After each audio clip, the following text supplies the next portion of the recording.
Hello everyone, welcome back to SSC math and geometry के booster series में आपको स्वागत है। क्या दिया हुआ है यहाँ पे?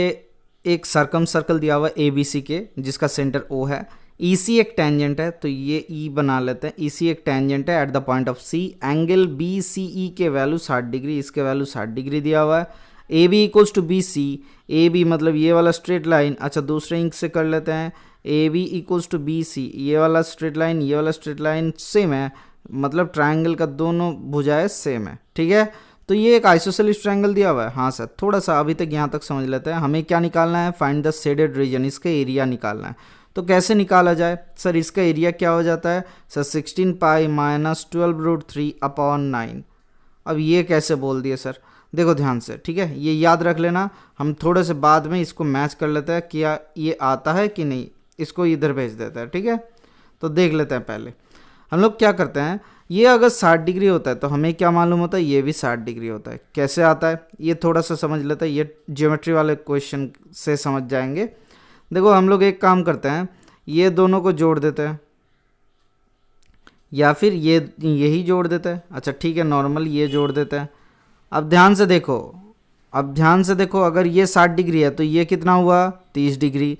अब ये कितना हुआ सर? ये भी 30 डिग्री हो जाएगा। क्यों? क्योंकि देखो ओ बी बराबर ओ सी है for the triangle of isosceles. जो दोनों साइड सेम होता है उन दोनों के कोरस्पॉन्डिंग एंगल्स भी सेम हो जाता है। तो ये कितना आ जाता है सर? 30-30-60 मिलके ये होता है 120 डिग्री। क्यों?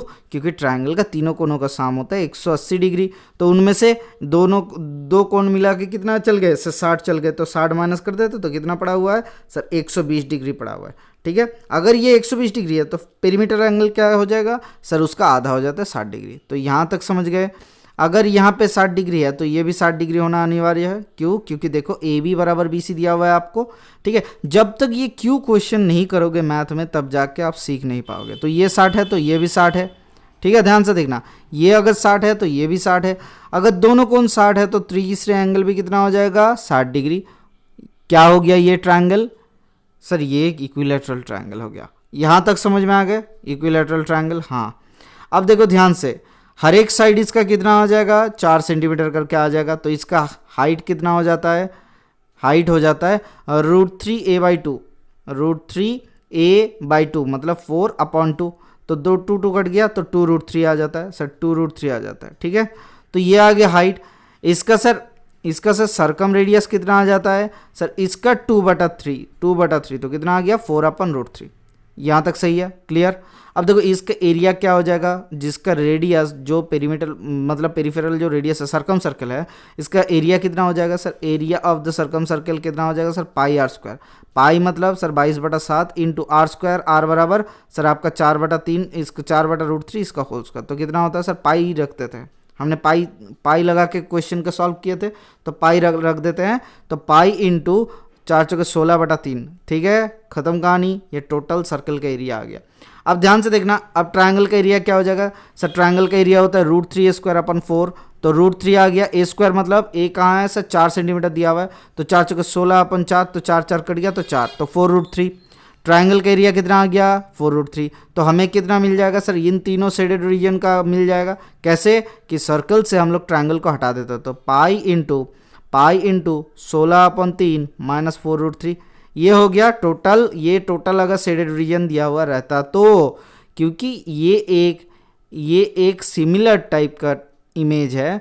क्यों? क्योंकि एक इक्विलैटरल ट्रायंगल है। तो ये वाला जो एंगल भी होगा ये भी वैल्यू सेम होगा, क्योंकि ये 60 डिग्री में क्रिएट होता है। सिमिलरली ये वाला रीजन भी सेम हो जाएगा, 60 डिग्री में क्रिएट होता है। सिमिलरली ये वाला रीजन भी सेम हो जाएगा। तो हम लोग क्या कर सकते हैं? एक एक रीजन को निकालने के लिए इसको 3 से डिवाइड कर सकते हैं। तो क्या हो जाएगा सर? Pi into 16/9।